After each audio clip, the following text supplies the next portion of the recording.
শপথ গ্রহণ শেষে যা বললেন দেব।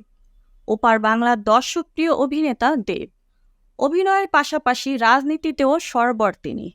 সদ্য অনুষ্ঠিত লোকসভা নির্বাচনে টানা 3বারের মতো জয়ী হয়ে বুধবার 26 জন সংসদ সদস্য হিসেবে শপথ নিয়েছেন এই টলিউড সুপারস্টার। আর সেই মুহূর্তের ভিডিও পোস্ট করেছেন সোশ্যাল মিডিয়ায়। ভিডিওতে অলিভ গ্রিন রঙের ফর্মাল শার্ট ও কালো প্যান্টে দেবকে কার্পেটে হেঁটে পার্লামেন্টের ভেতরে প্রবেশ করতে দেখা যায়।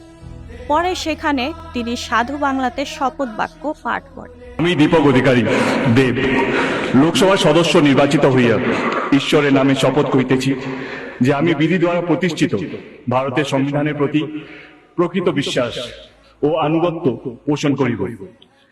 আমি ভারতের সার্বভৌমত্ব ও সংহতি রক্ষা করিয়া চলিব এবং যে কর্তব্যভার আমি গ্রহণ করিতে চলিয়াছি তা আমি বিশ্বস্তভাবে নির্বাহ করিব। এ সময় দেব বলেন, ঘাটালের প্রত্যেকটা মানুষকে ধন্যবাদ আমাকে তৃতীয়বার নির্বাচিত করার জন্য। জয় হিন্দ, জয় বাংলা। প্রসঙ্গত, এবারের লোকসভা নির্বাচনে ঘাটাল আসন থেকে তৃণমূলের টিকিট পেয়ে বিজয়ী হয়েছেন দেব। তার বিপরীতে এই আসনে বিজেপি প্রার্থী হয়েছিলেন অভিনেতা হিরণ। 1,21,000 ভোট পেয়ে তাকে হারিয়ে জয় লাভ করেছেন এই টলিউড সুপারস্টার। এই ছিল এখনকার প্রতিবেদন। নিত্য নতুন সংবাদ পেতে চ্যানেলটি সাবস্ক্রাইব করুন এবং আমাদের ফেসবুক পেজ ফলো দিয়ে রাখুন।